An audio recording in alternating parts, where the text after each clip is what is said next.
నీ యొక్క సన్నిధానంలో ఈ విధముగా గరుపుడుకు మీరు మాకు ఇచ్చిన గొప్ప భాగ్యాన్ని బట్టి మమ్మల్ని చెల్లించుకుంటున్నాం ప్రభావ. దేవా, నీ యొక్క వాక్యమును ధ్యానించున్నట్టుగా సిద్ధపడుతున్నామయ్యా. మీరే సూటిగా స్పష్టముగా ఈ వాక్కును మాకు తెలియజేయమని, నీ వాక్కు చేత మాతో మాట్లాడమని, దేవా, ఎవరితో ఏ విధంగా మాట్లాడబోతున్నావో నాకు తెలియదు కానీ ప్రభావ, నన్ను పూర్తిగా నుంచి నీ యొక్క సెలవు చోటు మీరు మాత్రం మాట్లాడి మీరే మహిమ పొందుకోమని యేసు నామములో ప్రార్థించి పెట్టుకుంటున్నాను ప్రభావ. ఆమేన్. హల్లెలూయా. మరొకసారి దేవుడికి నా హృదయపూర్వక వందనాలు చెల్లించుకుంటున్నాను. ఈ విధంగా చాలా సరిగా ఉన్న సూర్యాన్ని పోస్తూ దేవుడు అలాగే మంచిగా భక్తులను గురించి తోడుగా నడిపించి వాడుకుంటూ తన పనిని నా ద్వారా జరిపించుకున్న విధానం బట్టి ప్రథమంగా దేవుడికి నా హృదయపూర్వక వందనాలు చెల్లించుకొంచు. అలాగే కూడి వచ్చినట్టు మీకు అందరికీ నా హృదయపూర్వక వందనాలు చెల్లించుకొంచు ఉన్నాను. లైట్స్ వేయండి. కిటికీలు తలుపు అక్కడ లేవు, కిటికీలు తలుపు లైట్స్ వేయండి, చూసుకోండి.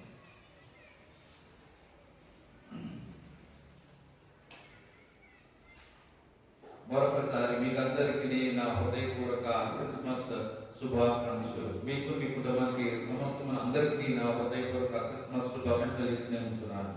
హల్లెలూయా.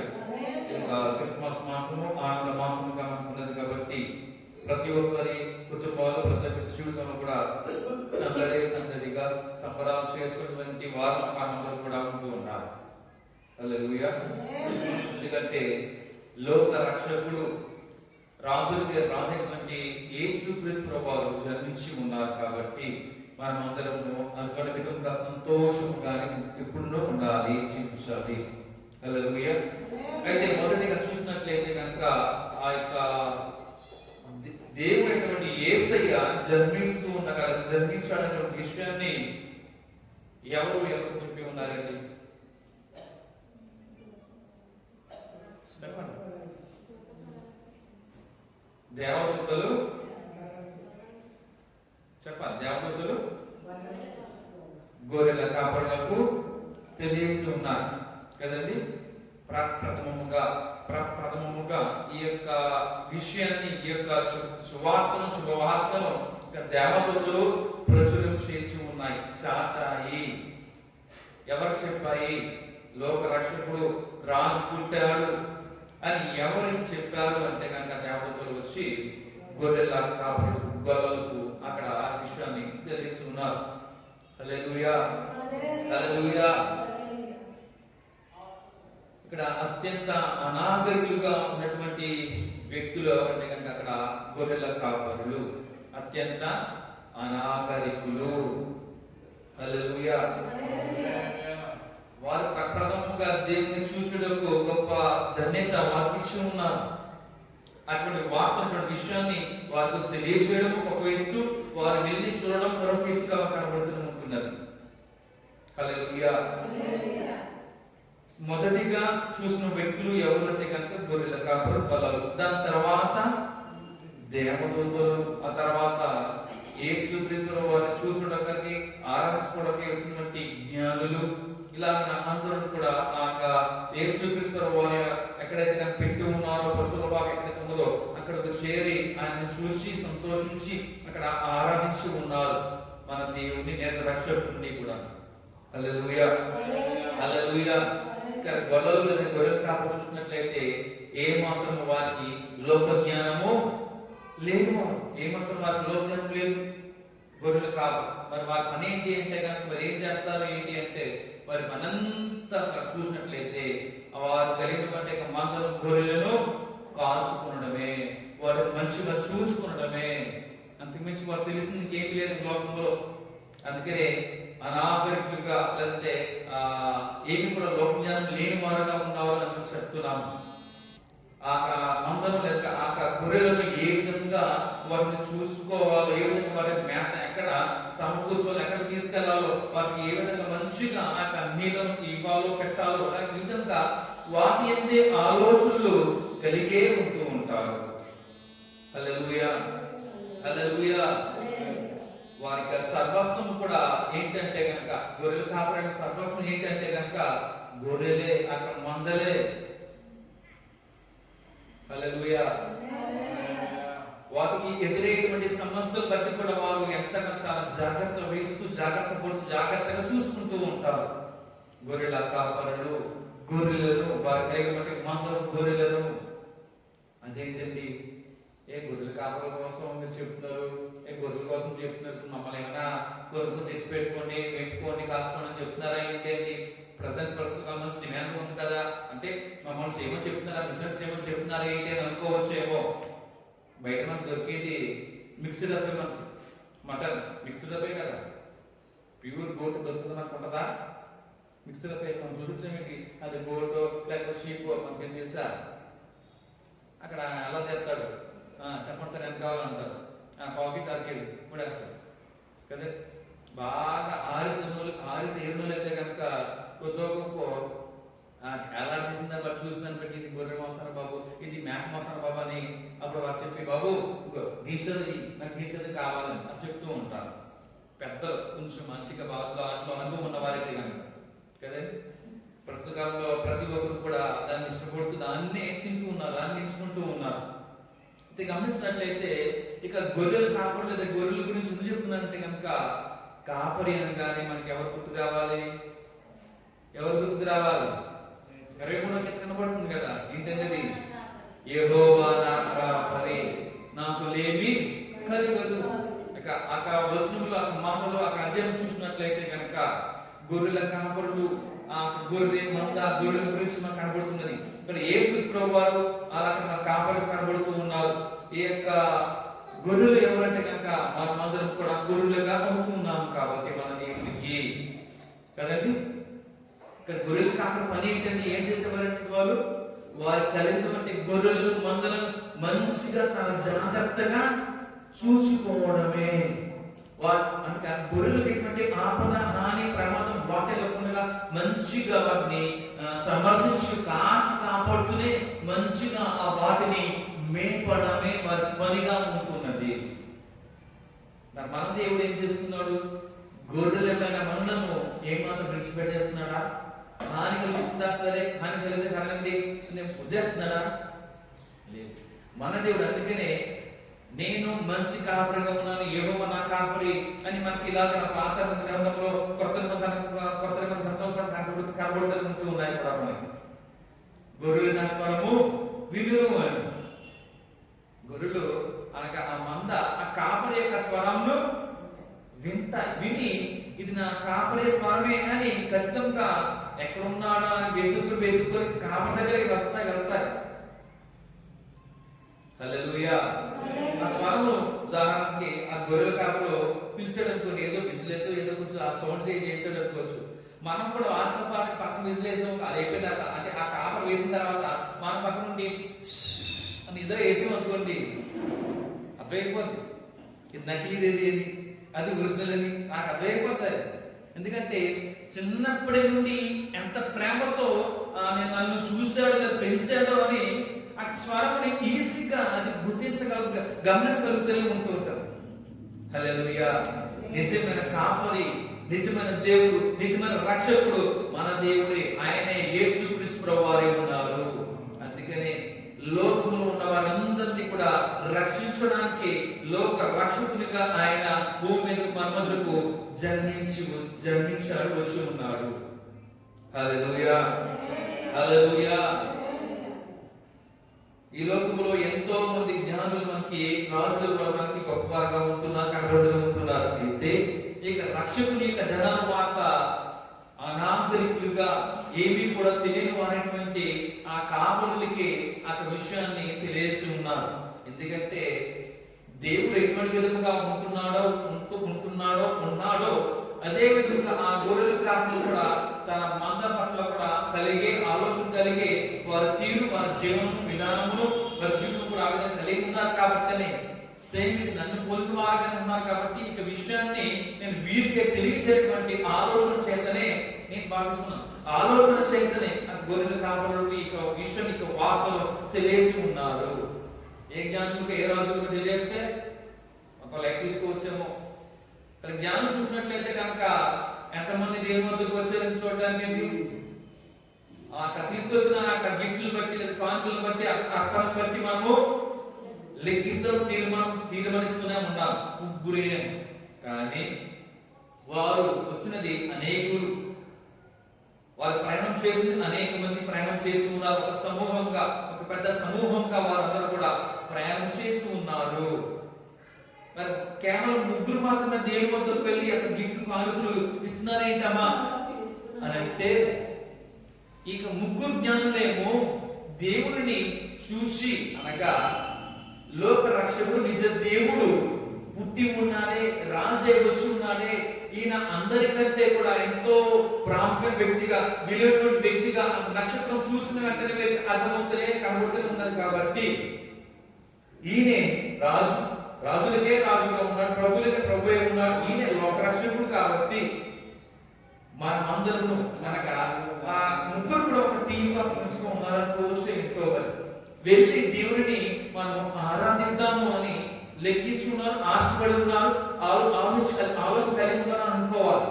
మరి వారితో పాటుగా అనగా వారి సహతోటి ఉద్యోగం ఉంటారు కదా అని అనుకుంటే, వారేమో చూద్దాంలే, సరే ఎవరో అంటారు కదా, మన వాళ్ళు చెప్తున్నారు కదా, సరే చూద్దాం వెళ్దాంలే అని కొంతమంది వారితో పాటు వచ్చి ఉండవచ్చు.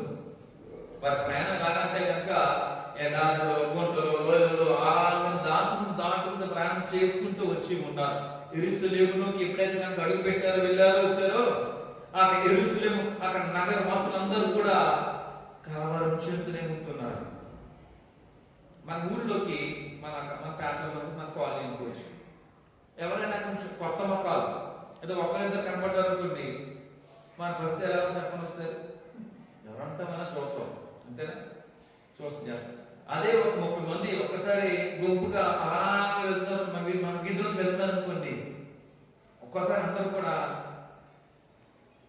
చూసినంత ఆపి, ఎవరండి మీరు, ఎక్కడి నుంచి వచ్చారు మీరు, ఎవరు కావాలి, ఏంటి అని అడుగుతామంటారా? ఈ లోక భాగం చూసినట్లయితే గొప్పలు ఉన్నాయి. మీకు ఈజీగా సింపుల్ గా అర్థమవుతుంది, బాగా చెప్తాను మీకు. చూడండి, ఈ యొక్క మన ఏరియా, ఈ సెంట్రల్ స్ట్రీట్ లో కుక్కలు ఉంటాయి కదా, ప్రతి వీధిలో కూడా ఉంటాయి. ఒక 4-5 కుక్కలు ఉన్నాయనుకోవచ్చు, అవి కలిసి ఉంటాయి, ఏదో కొట్టుకుంటూ ఆడుకోవడం, తిన్నాం, ఏదో చేస్తాం అనుకోవచ్చు. ఒక కొత్త కుక్క వారి ఏరియాలోకి వచ్చింది అనుకోండి, వారి ఏరియాలోకి వచ్చింది అనుకోండి, ఆ 3-4 కుక్కలు ఉన్నాయనుకోండి, ఆ కుక్కలన్నీ కూడా ఈ కుక్క మీదకి తిరగబడతాయి, దాని మీద వెళ్ళిపోతాయి. మా ఏరియాలో ముందుకు వచ్చాము, నాకు ఎదురుగా దానికి ఆలోచన నేను భావిస్తాను, చూస్తూనే ఉంటున్నాను కాబట్టి, ఎక్కువగా గమనిస్తున్నాను కాబట్టి ఈ విషయం చెప్పగలుగుతుంటున్నాను. అంటే పొరుగు రాష్ట్రం అనుకోవచ్చు, లేదా ఇతర ప్రదేశం నుంచి ఎప్పుడైతే మన ప్రదేశంలోకి వచ్చినదో జంతువులే, నువ్వు మా వద్దకు వచ్చేయండి, మా చుట్టూలోకి మా ఏరియాలోకి వచ్చేవేంటి అని అలాగన వాటి పాలతో అలాగ ఆహారానికి గొడవ కరెక్ట్గా వెళ్ళిపోతూ ఉన్నాయి. మానవులమైన మనము అలాగ చూస్తూ ఊరుకుంటూ ఉంటామా అంటే కనుక అలా ఊరుకోం కదా, ఆడకుండా ఉన్నాం కదా, కొంచెం కలవరం చెందుతూ భయపడుతూ కంగారు పడుతూ ఉంటాం. మనకు చూసారా ఒకసారి దొంగలు ఆటోలో దిగారంటే వచ్చారంటారు, కానీ అప్పుడు అందరూ ఏం చేస్తారు, కొంచెం భయపడి చాలా జాగ్రత్త వేస్తూ ఉంటారు. మనకి అనౌన్స్మెంట్ చేస్తున్నారు కాబట్టి, ఆ విషయాన్ని, ఆ మాట వింటున్నాం కాబట్టి కొంచెం జాగ్రత్త పడుతూ ఉంటాం. మరి తొందరగా మనం తలుపులు వేసుకోవాలి, ఇంట్లో ఉండాలి, బయట కూడా బయటకు వెళ్తున్నా పక్కాగా అన్ని కూడా గొడ్డలు గడలని పెట్టేసుకొని మంచిగా తాళా కూడా మంచిగా చూడండి, కూడా పనిచేయడం లేదు, బాగా పడటం లేదు, గట్టిగా ఉండేది చూడండి అని తాళాలు వేసుకొని మనం బయటకు వెళ్తున్నట్లయితే ఇరుగు పొరుగు చెప్తూ ఉంటాం కూడా, తాళాలు వేసిన సరే రండి వదిన గారు అండి, అన్నయ్య గారు చూడండి, పసుకోవాలి, జాగ్రత్త అండి, ఒక అన్నయ్య చూడండి, ఒకసారి బయటకు వస్తున్నాం, ఇలాగా మానవులు. అయితే ఈ విషయం మనం చూసినట్లయితే కనుక గొర్రెల కాపరులకు మాత్రమే ఈ విషయం మొదటిగా ప్రథమంగా విషయం మాత్రము తెలియజేస్తున్నారు. హల్లెలూయా. ఇశ్రాయేల్ దేశంలో మరి ఆ దేశంలో ఓన్లీ కొంతమంది మాత్రమే, ఒక 5 10 మంది ఉండి ఉండవచ్చున గొర్రెల కాపరులు అంటే కనుక అనేక మంది ఉండి ఉండవచ్చు. ఉదాహరణ ఈజీగా చెప్తాను. ఇంకా మీ ఏరియాలో అనగా మీ కాలనీలో, మీ ప్లాన్లో ఎంతమంది చదువుకునే వాళ్ళు ఉన్నారు అని అంటే చెప్పేస్తాం ఈజీగా కదా. ఇంచుమించు అరౌండ్ ఇంచుమించు ఒక 80 మంది వరకు ఉండొచ్చండి చదువుకునే వాళ్ళు. 10th క్లాస్, ఇంటర్ వాళ్ళు, డిగ్రీ ఇలా చదువుకునే వాళ్ళు ఇంచుమించు 80 మంది వరకు ఉండొచ్చు అని చెప్పేదో ఉంటాం. 3-4 ఒక స్ట్రీట్ వీధులు బట్టి మనం లెక్కేసుకుని చూసుకొని ఓకే ఈ వీధిలో 10 మంది ఉంటారు, ఈ వీధిలో 5 మంది, ఈ వీధిలో 1 మంది వరకు ఉన్నారు అని లెక్కేసుకొని ఒక అంచనా వచ్చేసి మనం చెప్పగలుగుతూ ఉంటాం. అదే మీ యొక్క ఊరంతట్లో కూడా ఎంతమంది ఉన్నారు చెప్పండి, చెప్పగలమా? చాలా మంది ఉంటారు. చెప్పగలం, కొంతవరకు అనుకోవచ్చు, కొంత టైం కూడా తీసుకుంటుంది అనుకోవచ్చు. అలాగనే ఒక 5గురికి మాత్రమే ఇంచుమించు ఒక 4గురికి 5గురికి ఆ గొర్రెల కాపరులకు ఈ విషయాన్ని అక్కడ దేవతతో చెప్పాయి అంటే కనుక మరి మిగిలిన వారు ఎవరు లేదంటారా? గొర్రెల కాపరి ఎవరు లేదంటారా? ఉంటారు కదా, ఖచ్చితంగా ఉంటారు కదండి. అయితే కేవలం వీరికి ఎందుకు మాత్రమే చెప్పుకున్నారంటే దేవుడు వారి పట్ల ఎంతగానో ఆలోచన కలిగి ఉన్నాడు అనుకోవాలి. ఎంతో మనకు తెలియదు కానీ ఆ విషయం మనం చెప్పలేము. కానీ అది వారు మాత్రమే ఎంచుకొని ఉన్నాడు తన పని కొరకే అని మనం భావించాలి. ఈ సువార్తను మొదటిగా చేసినది ఏమిటి కనుక దేవతలు, దాని తర్వాత గొర్రెల కాపరులే. గొర్రెల కాపరులు, ఆ గొర్రెల కాపరులు వస్తూ చేశారు అక్కడ వారి ఊళ్ళో ప్రతి వారిని కూడా చెప్పి వారందరినీ కూడా దేవుని వద్దకు తీసుకొని వెళ్ళి ఉన్నారు. అంటే వీరి యొక్క ప్రవర్తన, వీరి తీర్పు నడవకు బట్టి దేవుడు గమనించి వీరే సరైన వాళ్ళు, వీరిని నా గురించి అక్కడ సువార్తలు మంచిగా ప్రాపర్ గా బాగుగా తెలియజేయగలుగుతారు. వీరి ద్వారా అక్కడ విషయాలు అక్కడ వార్తలు అనేకులకు చేరగలుగుతూ ఉంటుంది. మంచిది వీరైతేనే మంచిగా జరుగుతూ చేయగలుగుతూ ఉంటున్నారు. కాబట్టి ఆ అదొక ఆలోచన కలిగి ఉండవచ్చు. నేను కొన్ని భావిస్తున్నాను వచ్చింది కూడా. హల్లెలూయా, హల్లెలూయా. అయితే గమనించినట్లయితే లూకా సువార్త 2:15 త్వరగా మనకు 2-3 నిమిషాలు మాటలు నేను ముగిస్తాను. సమయం ఒప్పునే ఉండదు కాబట్టి ఇంకా ఏమాత్రం ఇంకా లేట్ చేయకుండా కానీ నాకు మాటలు ముగించడానికి ప్రయత్నం చేస్తున్నాను. లూకా సువార్త 2:15 ఆ దూత తమ యొద్ద నుండి పరలోకమునకు వెళ్ళిన తర్వాత ఆ గొర్రెల కాపరులు జరిగిన ఈ కార్యమును ప్రభు మనకు తెలియజేయించి ఉన్నాడు. మనం బెత్లెహేము వరకు వెళ్ళి చూతము రండని చూసారు. అక్కడ ఒకరితో ఒకడు చెప్పుకొని త్వరగా వెళ్ళి మరియను యోసేపును తొట్టిలో పండుకొని ఉన్న శిశువును చూచిరి. హల్లెలూయా, హల్లెలూయా. ఇక వార్తను చూసినట్లయితే అనేక మందిని చేసే విధముగా ఆ గొర్రెల కాపరు కనబడుతున్నారు. కాబట్టి ఆ విధంగా ఈ గొర్రెల కాపరుని అనేక మంది ఉన్నారు గొర్రెల కాపరు, కానీ ప్రత్యేకంగా మీరు కనబడుతున్నారు ఉన్నారు కాబట్టి అనుకోవచ్చు ఈ కొంతమంది మాత్రమే దేవుడు ఎన్నుకొని తన పనిని వారి ద్వారా జరిగించుకొని ఉన్నారు. హల్లెలూయా. ఇది ఏ విధంగా ఉండదని చెప్పుకోవచ్చు అంటే కనుక దేవుడి పని మనం చూసినట్లయితే చాలా అనగా కోత విస్తారముగా ఉన్నది, పనివారు కొద్దుగా ఉన్నారు కదండి. దేవుడు ఈ భూమి మీద లోకంలో అనేక మంది ఉన్నారు కదా, అనేక మనుషులు ఉన్నారు, అనేక మంది ఉన్నారు. కాబట్టి అనేక మంది తన పని కొరకే ఏర్పాటు చేసుకోవచ్చు, పిలుచుకోవచ్చు కూడా అనుకోవాలి. కానీ దేవుడు కొంతమందిని మాత్రమే ఏర్పాటు చేసుకుంటూ ఉన్నాడు, పిలుచుకుంటూ ఉంటున్నాడు తన పని కొరకే. అంటే వారిని ఏ విధంగా ఏర్పరచుకుంటున్నాడు, దాన్ని పిలుచుకుంటున్నాడు, ఏర్పాటు చేసుకుంటూ ఉన్నాడు అంటే కనుక దేవుడు మనలో ఏదో ఒక విషయంలో లేదా ఏదో ఒక దాంట్లో ప్రత్యేకతను చూసి ఉన్నాడనో, లేదా నీ ప్రవర్తన బట్టో, లేదా నీకు తీరు బట్టో, నీకు ఆశను బట్టో, నీకు ఆలోచన బట్టో, దాన్ని బట్టే కొంతమంది మాత్రమే అలా ఎన్నుకుంటూ ఎంచుకుంటూ పిలుచుకుంటూ ఉంటున్నారు. మన దీనికి ఉదాహరణ చెప్పవచ్చునంటే కనుక మరియను యోసేపును అక్కడ దేవుడు ఎంచుకొని ఉన్నాడు. భూమి మీద రావడానికి వారికి ఆ పాత్రలుగా ఎన్నుకొని ఉన్నాడు కదా. అది మరి కాకుండా మరి ఎవరు లేరా, స్త్రీలు ఎవరు లేరా, కనబట్ల యేసుక్రీస్తు వారికి అనుకోవచ్చు. ఎవరైనా ఇక సందేహం రావచ్చు, ప్రశ్నలను అడగవచ్చు కూడా అనుకోవాలి.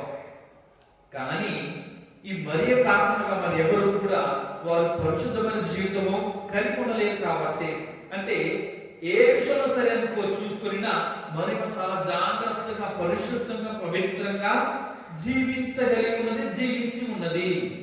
దానిని బట్టి దేవుడు ఈ స్త్రీ అయితే కనుక, ఈ యవ్వన స్త్రీ, ఈ కన్యక అయితే కనుక నేను జన్మించడానికి, ఈ కన్యక ద్వారా భూమి మీద రావడానికి సూట్ అవుతుంది. దీని ద్వారా మాత్రం నేను వెళ్ళాలి, రావాలి.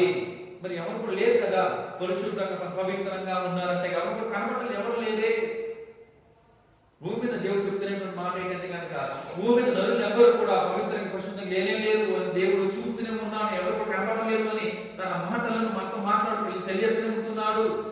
కానీ మరియ మాత్రం కనబడింది. మరియ ఒక స్త్రీ, ఒక కన్యక ఉన్నది కాబట్టి దినద్వారానే అయితేనే మంచిది అని తలంచి అక్కడ మరియను ఎన్నుకోవడం ఆ రకన ఒక ఎత్తు కనుక పరిశుద్ధాత్మ ద్వారాగా దాచడం ఒక ఎత్తు కనుక ప్రధానమైంది కనుక ఎంగేజ్మెంట్ ప్రధానం అయిపోయిన తర్వాత ఇంకా మ్యారేజ్ చేసేసుకోవాలి. ఆ టైంకి వచ్చేటప్పటికి ఇంకా ఎవరు కనబడుతున్నారు, దేవుడు ఎవరిని ఎన్నుకొని ఉన్నాడు అంటే అక్కడ యోసేపుని ఎన్నుకొని ఉన్నాడు. యోసేపు చూసుకున్నట్టు కనుక కలవకుండానే మరి గర్భం దాల్సిందంటే కనుక ఎవరు ఇష్టపడతారా? సమస్య లేదు. ప్రస్తుతం చూసినట్టు కనుక చాలా దారుణంగా ఉంటుంది కదండి.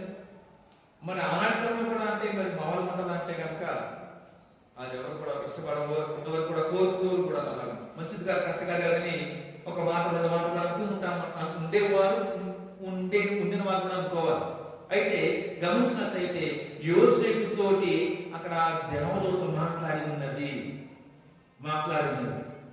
కాబట్టి ఇంకా విడిచి చేయలేమనుకో, నాకు ప్రధానం అయిపోయింది, ఇంకా రేపే రోజు మ్యారేజ్ అయిపోయింది కదా, నాకు మ్యారేజ్ అనుకోవచ్చు, ఇది ఇలా జరిగింది, ఇలా అంటారు, ఈ వార్త ఏంటిది అని చెప్పి ఎంతగా అవమానం చెంది ఉన్నాడో, ఎంతగా అంతవరకు పొంది ఉన్నాడో కూడా మనం ఒకసారి ఆలోచిస్తే అర్థమవుతూనే ఉంటున్నారు అనుకోవచ్చు.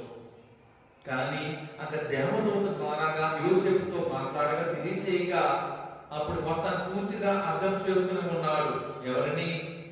ఎవరిని యోసేపు అక్కడ దేవుని యొక్క ఆలోచన, దేవుని పనిని, అలాగే మరియు కూడా అక్కడ యోసేపు భక్తుడు అర్థం చేసుకుని గ్రహించే దేవుని కార్యం కొరకే ఆ యోసేపు భక్తుడు కూడా సిద్ధపడి ముందుకు వెళ్ళి ఉన్నాడు. హల్లెలూయా, హల్లెలూయా. దేవుని బలం మాత్రమే సాధ్యం. ఎంతటి వారినైనా ఎవరినైనా సరే మార్చగలడు, వారి హృదయాన్ని మార్చగలడు. రాతి హృదయం కూడా తీసివేసి మాతృ హృదయాన్ని పెట్టగలడు. దేవునికి ఒక్కరికి సాధ్యమది. మానవులమైన మనకు అది సాధ్యం కాదది. అది కాదని మనకేంటి కనుక మారణమా రెండమ్మ అంటే కనుక వచ్చేవారు ఉన్నారా, వచ్చేవారు ఉంటారంటే కనుక అజ్ఞానులు అయితే కనుక కొద్ది గొప్ప ఐదు పిచ్చిగా నమ్మేస్తారో వచ్చేస్తారో అనుకోవచ్చు. కానీ మనుషులు కూడా మనము అందరూ కూడా ఎలా ఉన్నామంటే కనుక జ్ఞానుల వలె ఉన్నాము కాబట్టి అంత తొందరగా ఈజీ ఎవరు కూడా మన మాటలను నమ్మరు కూడా. పక్కా ప్రూఫ్ చూపించాలి. ప్రస్తుత కాలంలో అమ్మా బయటికి వెళ్ళి తీసుకొచ్చావు అనుకో, అమ్మా డబ్బు ఇచ్చారు కాబట్టి ఇదిగో అమ్మా డబ్బులు, మిగిలిన డబ్బులు ఇంత అయిందామంటే కనుక బిల్లు ఉందా, దీనికి బిల్లు ఉందా కంపల్సరిగా అడుగుతా లేదా? మనము అనగా మనుషులు ఏమైనా ఎదుర్కోవాలా, అజ్ఞానులా, బుద్ధిహీనులా ఏమైనా కాదు. మనమందరూ కూడా ఎటువంటి మార్గం, ఎలాంటి మార్గం అండి? మనమందరూ కూడా జ్ఞానులమే కదా. కంపల్సరిగా గ్యారంటీ బిల్లు అన్ని కూడా తీసుకొని అడిగి మరి తీసుకొని పొందుకొని జాగ్రత్త పెట్టుకుని చూసుకుంటూ జాగ్రత్త పెట్టుకుంటే ఉంటున్నాం కదా. హల్లెలూయా, హల్లెలూయా. కాబట్టి గమనించండి, చాలా జాగ్రత్తగా అందరూ కూడా జీవించే విధముగా ఉంటూ ఉండాలి. దేవుడు కోరుకుని కూడా అటువంటి వారి దేవునికి ఇష్టలు ప్రియులు. తన పని కొరకు అలాగా ఎన్నుకోవడం, ఎంచుకోవడం, తన పని జరిగించుకోవడం చాలా వింతగా, చిత్రంగా, ఆశ్చర్యంగా మనకి దేవుని కార్యాలు అలా జరుగుతున్నాడు. హల్లెలూయా. అటువంటి గొప్ప దేవుడు, బలవంతుడైన దేవుడు, ఆశ్చర్యకరమైన దేవుడు మా వద్దకు వచ్చి ఉన్నాడు. ఈ విషయం ప్రతి ఒక్కరు కూడా బలవంతుని జ్ఞాపకించుకోండి. ప్రతి ఒక్కరు కూడా తెలుసుకోవాల్సిన విషయము, గమనించాల్సిన విషయం ఏంటంటే కనుక ఆయన ఒక్కడే మనందరినీ కూడా రక్షించడానికి వచ్చి ఉన్నాడు. అందుకనే ఆయన లోక రక్షకుడు అయి ఉన్నాడు. ప్రతి ఒక్కరిని ఆయన రక్షించగలడు. దీనికి ఎటువంటి భేదం లేదు. రక్షించబడాలంటే కనుక, రక్షణ పొందాలంటే ఎటువంటి భేదము లేదు.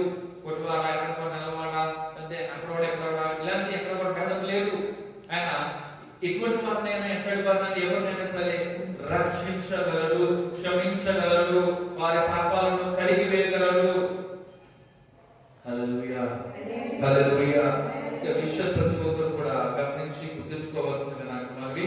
దేవుళ్ళు ఇంకా మంచిగా బాగా ఎదిగి ఆ రక్షణ అనుభవాలు పొందుకొని ఇంకా బాగా ఎదిగి ఇంకో దేవుళ్ళ భయపడుతున్నారు మన జీవితాలతో ఫలవంతంగా చేసుకుందాం. అటువంటి కృపను మనకు అందరికీ నడిపించును గాక.